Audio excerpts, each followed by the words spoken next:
اهلا عسلامة مدام، لو كان تعرف لنا بروحك وتفسر لنا بالضبط شنو سبب الاضراب هذايا. روضة بن عيفة، عضو النقابة الجهوية للتعليم الثانوي بجهة سوسة. هو هذايا ماهوش اضراب، هو اعتصام في الإدارة الجهوية للتعليم بسوسة، ومعناها سيتوج الاعتصام غدا بوقفة تجمع كبير ووقفة احتجاجية وترحيل أو طرد للمدير الجهوي الحالي الإدارة الجهوية، لأنه رغم تضحية الأساتذة، رغم تضحية المعلمين، رغم تضحية الناس الكل، توا 3 سنوات تو سنتين معناها باش ننجحوا سنة دراسية، رغم محاولاتنا أنه سنة ننجحوا سنة دراسية، إلا أنه المدير الجهوي معناها بكل أسف معناها هو حجر عثرة في الانجاح سنة دراسية. يعني فما امور عاجله. لو كان تفصل لنا مدام شنو بالضبط المطالب؟ احنا اولا فما اتفاقات سابقه، هي اتفاقات عمناول، اتفاقات حول تجهيزات، حول المباني الآيلة للسقوط، حول وجيناه السنه في الصيف وجيناه بعد رمضان، انه فما امور عاجله، فما قاعات جديده من غير طواول وكراسي، ما فماش تلامذه علاش يقراو، فما مخابر غير مجهزه، فما قاعات كما في اعداديه الزهره باش تسقط، والفلوس مصبوبه من مارس، والناس ما بداتش تخدم صيف كامل.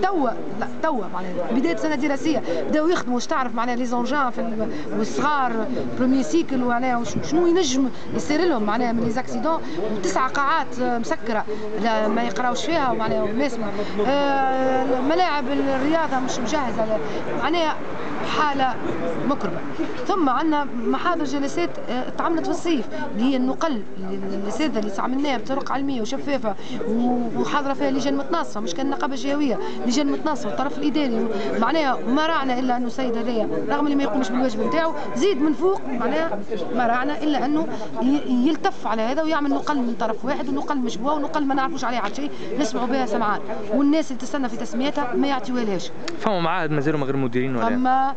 فما معاهد من غير مديرين، فما مديرين ما قبلوش ان نمشوا لبعض معاهد، فما مديرين من التهاون نتاع الاداره توا من التهاون، انه ما فماش دي سيرفيون جينيرو، انه ما فماش عمله، انه فما مديرين قدموا استقالتهم هالايامات هذه بعد المحادثه.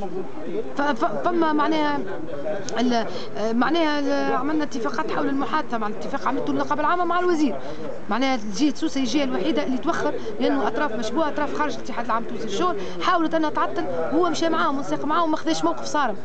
احنا من قبل لوكاز من 14 سبتمبر يقول انه مريض وغايب على الاداره الجهويه، ومخلي معناها المديرين يكسروا فلوسهم، مخلي الاساتذه يكسروا فلوسهم، معناها مخلي معناها وضع ماهوش باهي. كيف توصل للسنه الدراسيه القادمه ده؟ والله احنا ناملوا انها تكون بخير، لكن اذا كان ما نعملوش التحرك هذا، واذا كان ما نعملوش معناها ما نكونوش واعيين وما نكونوش حاضرين باش معناها نوقفوا الفليو نتاع الفليو اللي موجود في الاداره الجهويه في سوسه، راهو السنه الدراسيه مش باش تمشي بكل.